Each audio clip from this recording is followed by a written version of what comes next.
तो बहुत बहुत धन्यवाद। पैनल पर जुड़े सभी साथियों को फिर अगेन मैं तहे दिल से स्वागत करता हूं हमारे पूरे डायमंड क्लब का और पूरे रेड क्लब का। और महागुरु जी, मेरे बिजनेस गुरु, मेरे रोल मॉडल महागुरु जी ओम प्रकाश साहब का बहुत बहुत धन्यवाद। तो आज का जो सेशन रहेगा वो बहुत शानदार सेशन रहेगा। इसमें इस कहानी के माध्यम से मैं आपको एक बताने की कोशिश कर रहा हूं, इस कहानी से आप क्या समझते हैं। एक गांव में एक चंदू नाम का व्यक्ति था। उसकी शादी हो गई और वो अपना एक व्यापार, छोटा सा उसका काम था कि उसने अपनी सोसाइटी में जहां रहते थे वहां उन्होंने अपनी एक दुकान डाली सर, जो डेली नीड्स की दुकान होती है। दुकान उसकी बहुत अच्छी चल रही थी। दुकान बहुत अच्छी चल रही थी, बहुत खुश था वो और उसकी पत्नी, उसके माता पिता, 4 मेंबर थे। कुछ समय बाद उनका एक बेटा भी हुआ। धीरे धीरे करके दूसरा बेटा हुआ, तीसरा बेटा हुआ, चौथा बेटा भी हो गया। 4 बेटे उसके पास हो गए सर। पढ़ाई कंप्लीट हुई चारों बच्चों की। और उसने क्या किया, पहले नंबर पे बड़े बेटे को सेट किया अपने साथ लाना दुकान पे। तो बड़े बेटे ने हाथ बटाना शुरू किया। फिर दूसरे नंबर के बेटे ने भी हाथ बटाना दुकान पर शुरू किया। तीसरे नंबर का बेटा, चारों बेटे दुकान पे सेट हो गए सर। बात समझ में आ रही है यहां तक सर? Yes sir. चारों बेटे सेट हो गए और चारों बेटों की शादियां भी हो गई। लेकिन चंदू की जो प्रॉब्लम आ रही थी, जिस तरह से जब अकेला काम कर रहा था तो उसकी इनकम में ज्यादा ग्रोथ, उसे उसे लग रहा था मैं ज्यादा कमा रहा हूं। और 4 बेटे और हो गए, उसे लगा कि मेरे 4 बेटे हैं दुकान में बैठ जाए तो मेरा काम बढ़ेगा, मेरा काम बढ़ेगा, मेरा व्यापार बढ़ेगा।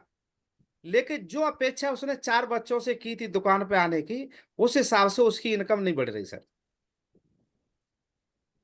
खर्चे बढ़े। तो चंदू आकर टेंशन में था, तो किसी उसने जो एक्सपर्ट हुआ करते थे या किसी विशेषज्ञ से, जो भी जिसकी जानकारी रखते थे,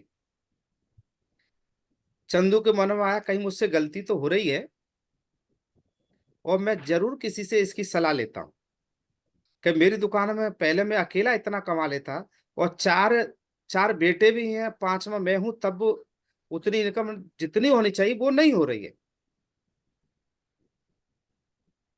तो जिसे वो अपना बिजनेस गुरु मानते थे उसके पास गए। उन्होंने कहा कि गुरुदेव मेरे साथ ऐसी ऐसी प्रॉब्लम है। जब पहले मैं अकेला काम कर रहा था मेरी इतनी इनकम हुआ करती थी, आज हम चारों बच्चे और मैं 4-5 मिलके उस हिसाब से इनकम नहीं हो रही है। अच्छा, वेरी गुड, बहुत बढ़िया। और बताओ आप, और बताओ। तो जैसे फॉलोअप नहीं करते हैं, वो भी अच्छा नेटवर्क था, वो गुरु उनका कोई छोटा मोटा थोड़ी था। तो उन्होंने फॉलोअप किया, पूरी जानकारी जानकारी ली। जानकारी लेने के बाद उन्होंने पूछा आप ये बताइए दुकान आपकी कितनी बड़ी है, पहले कितनी थी आज कितनी, बोले पहले जो आज से 15 साल 20 साल पहले दुकान थी उतनी बड़ी आज है। अच्छा ठीक है। पहले क्षेत्र कितना बड़ा था, आप पास में दुकान वाले जो सामान लेने आते थे आपकी दुकान से, तो वो क्षेत्र कितना बड़ा हुआ? क्या साहब पहले भी इतना ही था, कुछ कुछ एरिया तो वही है, कुछ दुकानें, लोग बढ़े हैं तो दुकानें भी बढ़ गई हैं, लोग बढ़े हैं तो दुकानें भी बढ़ी हैं। तो बात ये है, आपकी गलती, पहले आप अकेले काम कर रहे थे तो आप अकेले के हिसाब से अनुमान लगा रहे थे। मान लीजिए आप अकेले एक दुकान पे पहले आप महीने में 20,000 रुपये बचाते थे, तो आपने अनुमान लगाया मेरे 4 बेटे हैं तो मैं कम से कम 80,000 1 लाख रुपये बचाऊंगा। ऐसा तो होने वाला है नहीं। आपने काम वाले हाथ तो बढ़ा लिए, लेकिन ग्राहक कहाँ से बढ़ाओगे आप? ग्राहक तो उस क्षेत्र के लिमिटेड है ना आपके। जो ग्राहक आपके पहले थे वही ग्राहक आज है। कुछ आबादी बढ़ी तो आबादी के हिसाब से पहले आपकी एक दुकान थी, तो हो सकता है 4 दुकान और हो गई हो, तो ग्राहक तो आपके वही रहे। हाथ तो आपने बढ़ा लिए काम के, लेकिन आप ग्राहक नहीं बढ़ा पाया। तो बोले गुरुजी क्या करना चाहिए? बोले चारों बेटों को अलग अलग दुकान पर सेट करो। चारों बेटों के नाम से अलग अलग कुछ कुछ दूरी पर दुकानें बढ़ा दो उनकी अलग अलग, तो आपका एरिया बढ़ जाएगा, ग्राहक भी बढ़ जाएंगे आपके। बोले ठीक है, फिर देखिए आपकी इनकम बढ़ती है कि नहीं बढ़ती है। तो उस चंदू ने क्या किया, उसकी बात समझ में आ गई, ये मुझसे बहुत बड़ी गलती हुई कि मैंने एक ही दुकान पर सबको रखा। और फिर उसने चारों बच्चों की दुकान अलग अलग की, अलग अलग क्षेत्र में दिया, और फिर उसी हिसाब से बिजनेस उनका बढ़ा।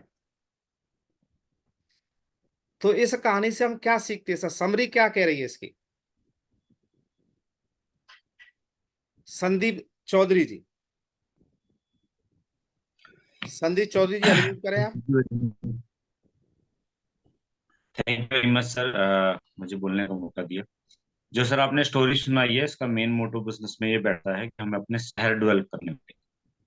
अगर हम एक ही शहर में एक ही जगह पे काम करेंगे तो हम बड़ी ग्रोथ नहीं कर सकते। अगर हमें मेंबरशिप को हासिल करना है तो हमें अपनी सिटी को स्टार्टिंग लेवल से डेवलप करने के लिए या फिर अलग सिटी में नेटवर्क बनाने का प्रयास करना चाहिए। वेरी गुड, बहुत बढ़िया। कमलेश तिवारी जी। Thank you Mahavir ji. पल्लव, तो बहुत बहुत धन्यवाद, इतने बड़े पैनल पे बोलने का महावीर जी चांस दिया आपने। और सबसे बड़ी बात इस कहानी से महावीर जी ये शिक्षा मिलता है कि अगर एक ही वेन्यू अगर रहा तो हम उतना ज्यादा ग्रो नहीं कर पाएंगे। उसी वेन्यू पर देखा हमने कि बहुत सारे लीडर्स हो जाते हैं, लेकिन वेन्यू नहीं बढ़ता है तो हमारा जो है मतलब जितना बढ़ना चाहिए ना काम, उतना नहीं तेजी से बढ़ पाता है। अगर एक पल बना और अपना नया वेन्यू अगर स्टार्ट कर ले और जिम्मेदारी को संभाल ले तो काफी बड़ा मतलब काम हो सकता है। तो हमें सिटी न्यू न्यू जगह को डेवलप करना पड़ेगा, तभी जाके हमारा बहुत बड़ा काम होगा। जैसे जो दिक्कत वो दुकानदार को हो रहा था एक ही दुकान पे, जैसे उसी प्रकार से एक ही वेन्यू में सारे लीडर होते हैं तो काम जो उतना बढ़ना चाहिए उतना नहीं बढ़ पाता है। तो अगर लीडर्स जो है अपनी अपनी जिम्मेदारी लेके अपने अपने सिटी को नए नए जगह को डेवलप करें तो ज्यादा बड़ा काम हो सकता है वहां से। वेरी गुड, बहुत बढ़िया सर। एस के दास सर, आप क्या कहते हैं? राधे राधे महागुरु जी। राधे राधे सर जी। और धन्यवाद आपकी, आपको हम लोग मौका दिया कि यहाँ बोलने के लिए। तो मैं ये बोलना चाहता हूँ, हम लोग का जो एक ही वेन्यू में जो कंसंट्रेशन हो जाते हैं, इकट्ठा हो जाते हैं, तो हमारा काम नहीं बढ़ता है। अगर दूसरा वेन्यू बनाए और सिटी में वेन्यू बढ़ाए तो हमारा काम बढ़ जाएगा। और एक जगह में लीडर भी इकट्ठा होना अच्छी बात नहीं होता है, क्योंकि आपस में जो काम नहीं होने की वजह से उनका जो प्रोग्रेस नहीं बढ़ता है सर। ये है sir, thank you very much. चलो धन्यवाद। तो सभी से मैं पूछूंगा तो इसका सबका उत्तर यही होगा, यस और नो। Yes sir. समझ में आ गया ना? सर। जी। तो हमें इससे क्या समझते हैं, हमारे पास लीडर तो बढ़ रहे हैं। मैं ऐसे पर्सनली कई शहरों को जानता हूं जो आज से कुछ समय पहले, 6 महीने पहले उसी में एक ही वेन्यू चल रहा था। आज टीम बड़ी होगी तो भी वही उसी वेन्यू पर हम टिके हुए हैं। 1 साल, 2 साल, 3 साल, 4 साल, 5 साल, 6 साल, 10 साल, 15 साल एक ही वेन्यू पर टिके हुए हैं। तो एक वेन्यू पे भीड़ करने से बड़ी प्रोग्रेस नहीं होगी। हमारे वेन्युओं की संख्या बढ़ाने से हमारे लीडरों को एक क्या मिलेगा, एक जिम्मेदारी मिलेगी।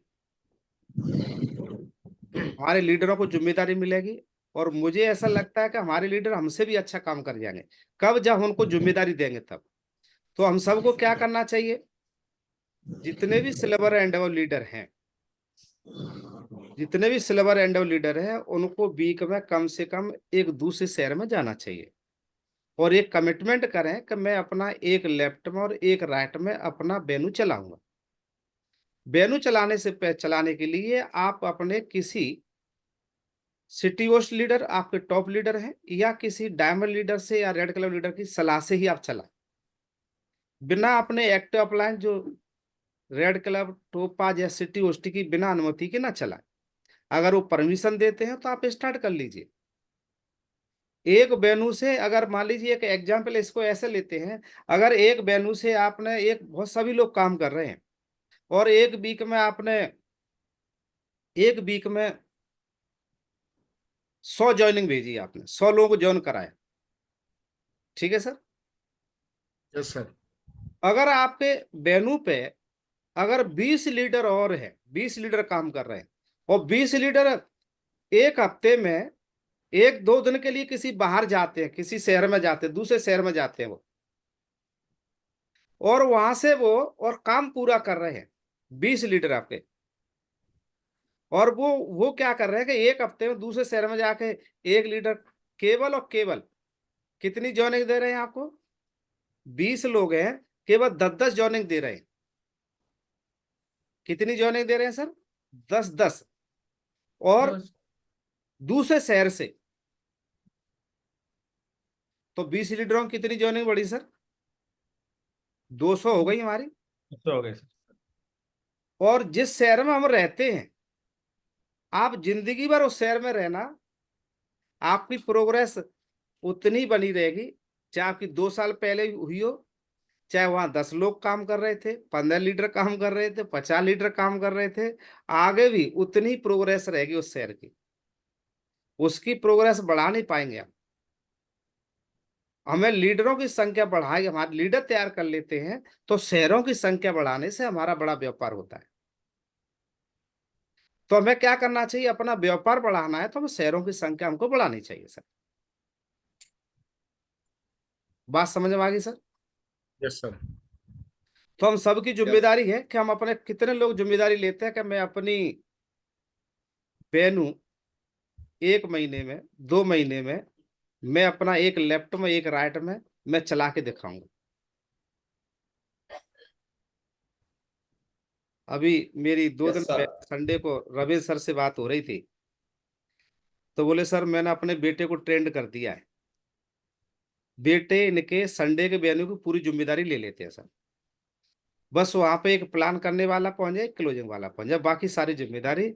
और इन्होंने कहा कि सर अब मैं बाहर ही निकला करूं,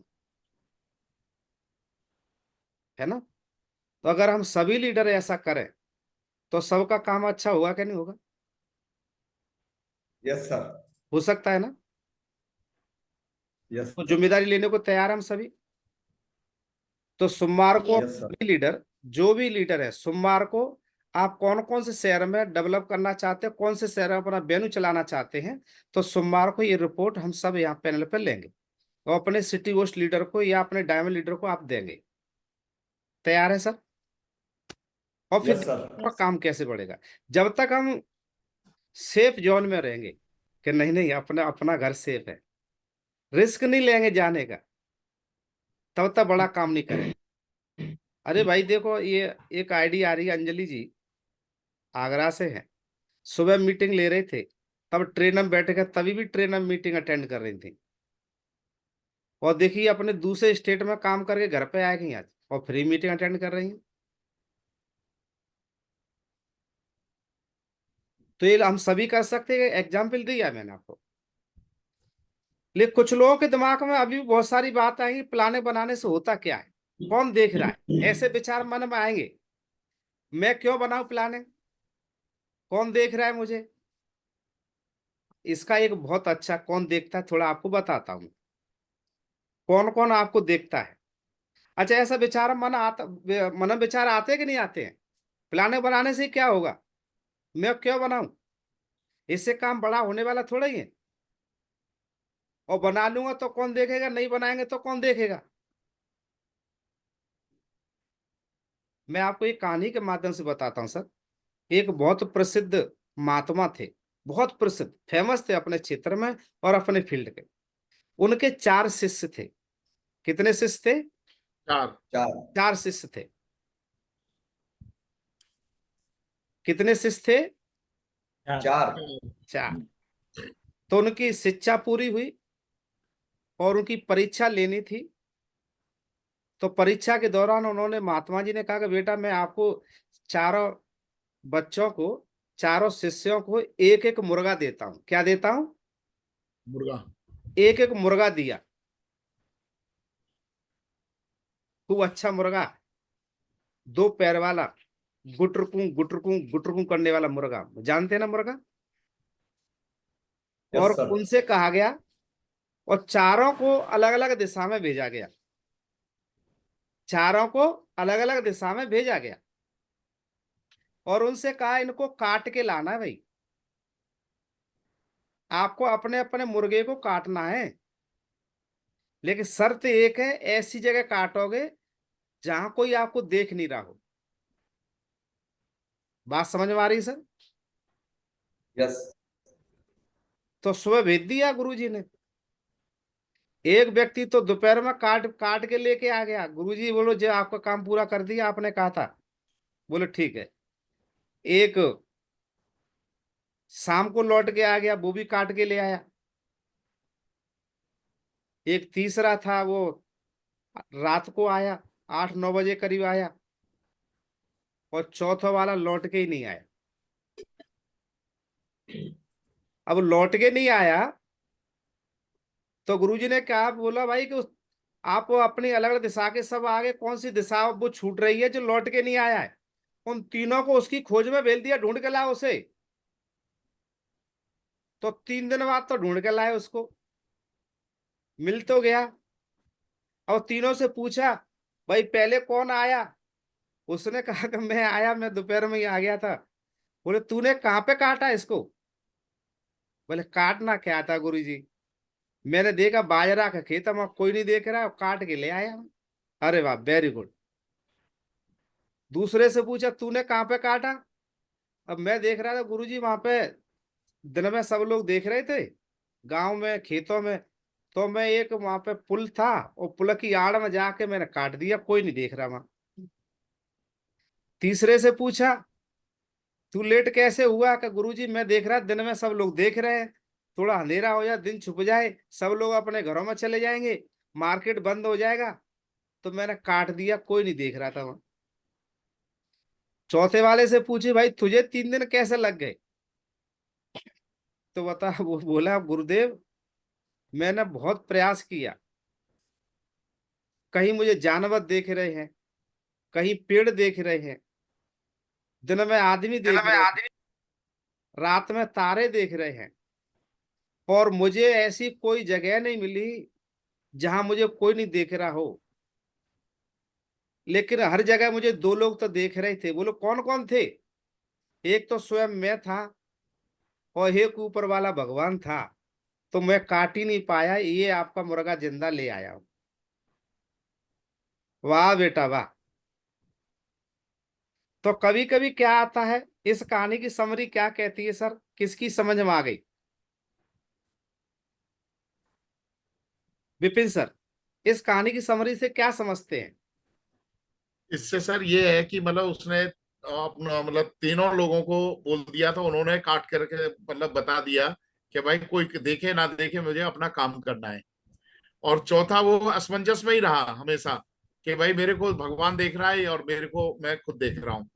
तो उसको सबसे बड़ी बात ये लगी कि भाई कोई देखे ना देखे, ऊपर वाला तो देख रहा है ना। रिपोर्टिंग का मतलब प्लानिंग का, भेजने का यही है कि बोला मेरे भेजने से क्या होगा, कौन मुझे देख रहा है, लेकिन ऊपर वाला तो देख रहा है ना सर।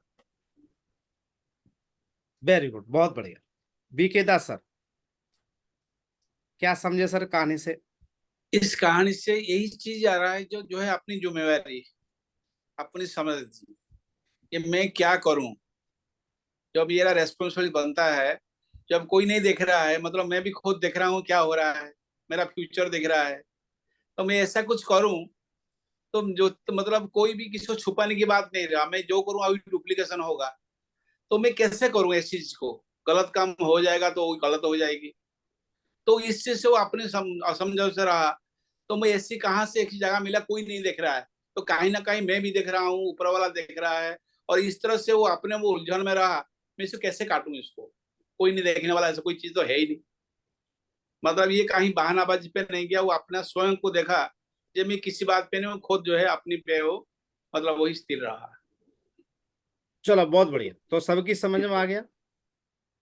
इस कहानी से अगर आप प्लानिंग नहीं, आपके मन में ये आ रहा है कि मैं प्लानिंग बना लूं या ना बनाऊं, क्या फर्क पड़ेगा, कौन देख रहा है, या रिपोर्टिंग करूं ना करूं, कौन देख रहा है, अगर मैं काम ना करूं कौन मेरी इंक्वायरी कर रहा है, मैं क्लोजिंग ना करूं तो कौन देख रहा है, मैं लिस्ट ना बनाऊं तो कौन देख रहा है, मैं फील्ड में ना जाऊं तो कौन देख रहा है मुझे, है ना, मेरा चेक नहीं बन रहा है तो किसको क्या पता। अरे अपने आत्मा से तो पूछो तुम कितने खुश हो। कोई नहीं देख रहा, आपका जमीर तो देख रहा है, आपका भगवान तो देख रहा है, 2 लोग तो देख रहे हैं, आप छिप कहाँ जाओगे आप। यस और नो। Yes sir. जिस दिन आपके जमीर ने देखना, खुद ने देखना शुरू कर दिया, और पहचान लिया कोई नहीं देख रहा, मैं तो देख रहा हूं, मेरा भगवान तो देख रहा है, इसलिए मुझे अपना काम करना चाहिए बराबर। एक नेटवर्कर का काम क्या है, एक स्टूडेंट का काम क्या है? स्टूडेंट का काम है पढ़ाई करना। हाउसवाइफ का जो घर में काम करते उनका काम क्या है? जो हाउसवाइफ है घर का काम करना। तो एक नेटवर्कर का काम क्या है? जो नेटवर्क के काम दिए, लिस्ट बनाना है, इन्विटेशन करना है, प्लान दिखाना है, फॉलो करना है, क्लोजिंग करनी है, रिपोर्टिंग बनानी है, प्लानिंग बनानी है। और इसमें भी अगर हम ये दिमाग लगाएं कौन देख रहा है, क्या फर्क पड़ता है? तो इसमें हमारी मूर्खता है, कोई नहीं देख रहा, आप स्वयं तो देख रहे हो ना सर। यस और no? Yes sir. Yes sir. तो क्या Yes. करना चाहिए? हमें अपना काम करना चाहिए कि नहीं करना चाहिए? यस सर, यस प्लानिंग बनानी चाहिए हमको, यस सर। यस रिपोर्टिंग करनी चाहिए हमको, यस चेक बनाना Yes. चाहिए हमें अपना। Yes sir. यस तो कितने लोग इस समझ में आ गई इस कहानी से? करने कोई नहीं देख रहा, मैं देख रहा हूं, मैं कुछ करके दिखाऊंगा। हाँ ये क्या था करके हमको देख दीजिए। समझ में आ गई क्या? Yes Yes, sir. तो अभी भी समझ जाइए। अगर अभी भी नहीं समझे, जानबूझकर नहीं समझे, जानबूझ के अपनी आदतों को नहीं बदला, रिपोर्टिंग करने की आदत नहीं डाली जानबूझकर आपने, प्लान बनाने की जानबूझकर आदत नहीं डाली, प्लान दिखाने की आदत नहीं डाली, लिस्ट बनाने की आदत नहीं डाली, क्लोजिंग करने की आदत नहीं डाली, बोनस का चेक मिला उसकी आदत नहीं डाली आपने, तो अनजाने में आपको ना करने की आदत पड़ जाएगी। आपने देखे जब खेत में, जब किसान खेत करता है तो जिस खेत की केयर करता है तो उसमें जो बीज बोया है उसी को पौधा दिखाई देता है, जो बीज बोया है उसी को पौधा दिखाई देगा। और जहां किसान ने उसकी केयर करना छोड़ दिया तो जो बीज बोया वो नहीं मिलेगा, बाकी सब मिल जाएगा आपको। जो बीज बोया है वो नहीं मिलेगा, बाकी सब मिलेगा। तो भाई जो चीज पाना चाह रहे हैं उसके लिए मेहनत करनी पड़ेगी, देख रेख करनी पड़ेगी, फोकस बनाना पड़ेगा। और जिसे नहीं चाह रहे हैं वो तो ऑटोमेटिक हो जाएगी। तो सफलता चाहते हैं तो आपको इसकी देखरेख करनी पड़ेगी, उसे पालना पड़ेगा, सींचना पड़ेगा। और अगर नहीं चाहते हैं तो सफलता के छोड़ के सारी चीज आपको मिल जाएंगी, लेकिन सफलता आपके आसपास नहीं भटकेगी। समझ में आ गई क्या? Yes sir. तो मेरा सभी सिल्वर एंडो लीडर से अनुरोध है कि रोजाना अपनी प्लानिंग बनाओ, प्लानर एंडो अपनी प्लानिंग बनाए, प्लान को बताएं। जिससे आप प्लान को बताएंगे वो बता भी सकते हैं आपसे यहाँ गलती हो रही है, आप इसमें और सुधार कैसे कर सकते हैं। जिस प्लानर जो विचार आपके दिमाग में आ रहा है, ध्यान रखिए, अगर पेपर पर ले लिया, प्लानिंग में ले लिया, ड्रीम लिख लिया, तो दुनिया की ताकत ऐसी नहीं है जो आपके काम को रोक सके। और दुनिया की ताकत ऐसी नहीं बनी अभी तक कि आपने बिना लिखे हुए उसको अचीव कर लिया हो। बिना लिखे हुए अचीव कर नहीं सकते, और जिसे पेपर पर लिख लिया मुझे छोड़ नहीं सकते आप, होगा ही होगा। तो मेरा सभी सिल्वर एंडो लीडर से अनुरोध है, अपनी भी प्लानिंग बनाएं और अपनी टीम की प्लानिंग बनवाएं, अपने इमीडिएट 3 अपलाइन को सभी भेजें। बात समझ में आ गई सर? विश्वास कीजिए, इसे 3 महीना करके देख लो। सिर्फ कितना? 3 महीने करके देख लो, सिर्फ 3 महीना। 3 महीने में आपके चेक की ग्रोथ बढ़ जाएगी। अभी की डेट नोट कर लेना, फिर 3 महीने ही कर लेना। 3 महीने में चेक का साइज बढ़ जाएगा, लेवल चेंज हो जाएगा, चेहरे की रौनक आ जाएगी, सपने टारगेट पूरा होना शुरू हो जाएगा, रैंक अचीव होना शुरू हो जाएंगे। 3 महीना करके तो देख लो। विश्वास है 3 महीना करने का ईमानदारी से? कोई नहीं देख रहा, आप स्वयं देख रहे हो कि नहीं देख रहे हो? आपका भगवान देख रहा है ना, अभी तो कहानी बताई थी। तो हमें कैसा बनना है? वो चौथे नंबर वाले का कि वो 3 थे क्या? कोई ना देख रहा, काट पेड़ के रख दो। चौथा नंबर वाला। कौन सा बनना है हमको? चौथा नंबर। चौथे नंबर वाला बनना है ना? यस। बन के दिखाएंगे हम लोग। Yes sir. तो चलो बहुत बढ़िया सर, करके दिखाइए और अमल कीजिए इसे। मुझे पूरा भरोसा है हमारे लीडरों ने, काफी लोगों ने बदलाव किए हैं और बहुत से लोगों के अंदर बदलाव आ रहा है। और अगले सोमवार को देखना विपिन सर, अगले सोमवार को सभी लोग, मुझे ऐसा लग रहा है कि सभी लीडर कल से अपनी पूरी प्लान बना के काम करेंगे। और फिर देखना कि विश्वास दिला रहा हूं, बहुत से लीडरों की क्लोजिंग बढ़ जाएगी, बहुत से लोगों की रैंक होगी। पूरा मुझे भरोसा है, ऐसा मेरी अंदर से फीलिंग आ रही है। क्या आप लोगों को आ रही है? Yes sir. चलो बहुत बढ़िया, धन्यवाद आपका। तो मैं चाहूंगा मेरे बिजनेस गुरु, मेरे रोल मॉडल महागुरु जी ओम प्रकाश साहब के लिए जोरदार तालियों धन्यवाद है कि उन्होंने मुझे सारी बातें अच्छी अच्छी बताई बातें उनकी हैं, और कहने में अगर पसंद आई हो तो उनकी सिखाया हुआ है, और कोई गलती हुई हो तो मेरी पर्सनल है, उसके लिए मैं क्षमा चाहूंगा। तो मैं चाहूंगा मेरे रोल मॉडल महागुरु जी ओम प्रकाश साहब के लिए जोरदार तालियां। धन्यवाद, थैंक यू सर, बहुत बहुत धन्यवाद सभी का। करिए, जुट जाइए और इसका लाभ उठाइए।